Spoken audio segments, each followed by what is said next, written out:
Bonjour, Jean-Philippe Tellière. Je suis agent immobilier sur le secteur La Roquebrou, Siran, Glénat, un peu la Châtaigneraie et j'ai démarré l'activité il y a 2 ans.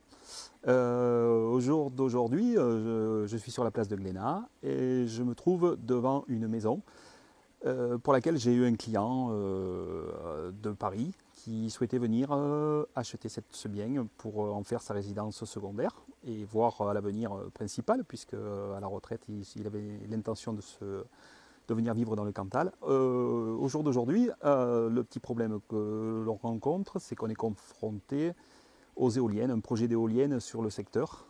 Donc ce client s'est rétracté rapidement à l'annonce de la présence prochaine d'éoliennes. Nombre de mes clients sont dans ce cas pour la simple et bonne raison que certains sont au courant des effets négatifs des éoliennes, d'autres moins. Par rapport à mes clients, bon, l'activité commerciale, elle est pas. Moi, je travaille beaucoup avec les gens de l'extérieur, à savoir j'ai 90% de clients qui sont de l'extérieur, qui souhaitent venir vivre dans le Cantal parce que c'est une belle région, c'est tranquille, c'est paisible. Voilà, si on nous implante des éoliennes, ça va être très très compliqué de faire venir les gens chez nous. Moi j'ai rencontré j'ai 2 cas concrets, un sur la commune de Siran où les gens se sont rétractés alors qu'ils étaient prêts à signer un compromis, hein.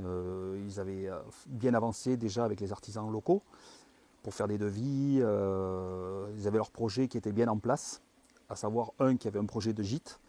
Sur la commune de Saint-Saury, alors là, elles sont déjà présentes, les éoliennes. Alors, pour cette visite, on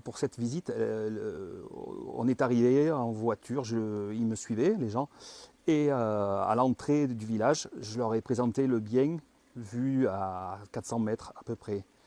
Et une fois sur place, le monsieur n'a même pas voulu descendre du véhicule. Voilà, il m'a expliqué que les éoliennes étaient à proximité et qu'il était hors de question qu'il achète un bien avec les éoliennes à proximité.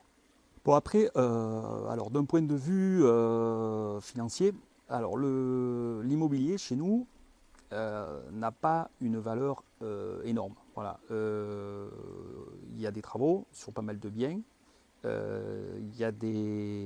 Par contre, les biens sont très atypiques en pierre, c'est très joli.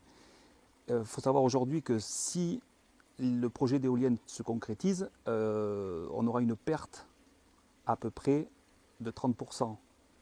Et quand je dis à peu près, ça sera plus près des 40% que des 30%, parce qu'on va être confronté à ce problème de nuisance. Et là, ça sera très très compliqué de faire venir les gens sur des endroits où ils ne pourront pas supporter ni le bruit, ni le cachet physique. Voilà.